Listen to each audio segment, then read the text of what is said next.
Have you ever felt invisible?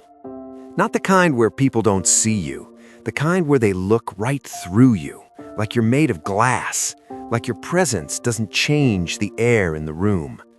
You send messages, they don't reply. You show up, they don't notice. You give, they take, and then they forget.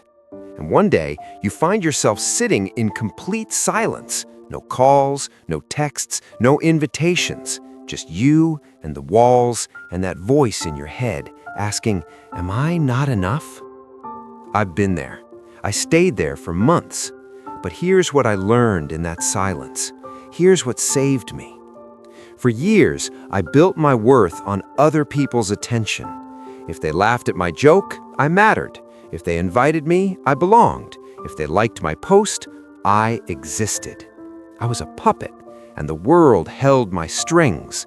Every notification was a tiny hit of validation. Every silence between them was withdrawal. I checked my phone 17 times an hour. I planned my life around being seen. And still, the silence came. Friends moved on. Circles closed. The invitations stopped. And I was left holding a phone that didn't buzz, staring at a life that didn't include me. I thought it was the end. I didn't know it was the beginning. One night at 3 a.m., I was scrolling through old photos, smiling faces, warm embraces, people who no longer spoke to me. And I realized something that shattered me and saved me in the same breath. I was in every photo, but I wasn't in any of them. I was there, but I wasn't present. I was performing. I was seeking. I was desperate. And desperation, it repels people faster than anything. That night, I turned off my phone. Not for an hour, not for a day. I turned it off and put it in a drawer. And I sat in the silence I had been running from my entire life. For 3 days, I didn't post, I didn't text, I didn't check. For 3 days, I heard nothing from the outside world. For 3 days, I finally heard myself. And here's what the silence told me. You are not your friendships. You are not your followers. You are not the number of people at your table. You are the thoughts you think when no one is watching. You are the kindness you show when no one will thank you. You are the work you do when no one will clap. In the silence, I found someone I had abandoned years ago, myself. I remembered that I love mornings, not for the posts, for the quiet.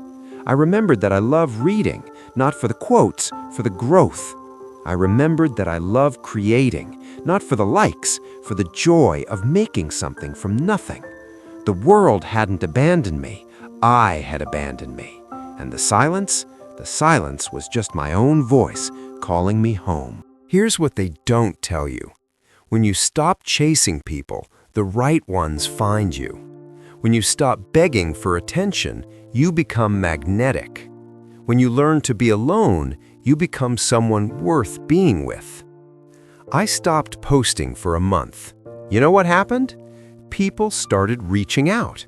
Not because I begged, because they wondered. Because absence creates curiosity. Because the person who doesn't need attention is the person everyone notices. I started showing up differently. Not desperate, not performing, just me.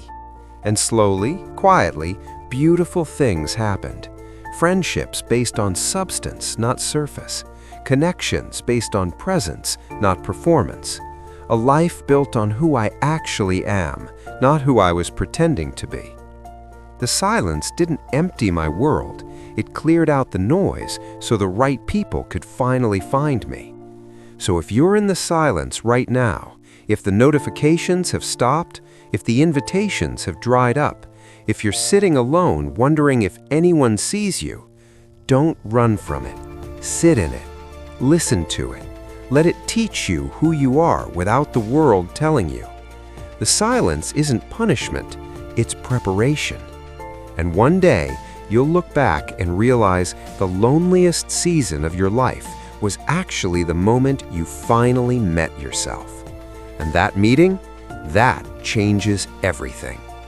The silence is not empty, it's your classroom. Subscribe for more. Your journey starts now.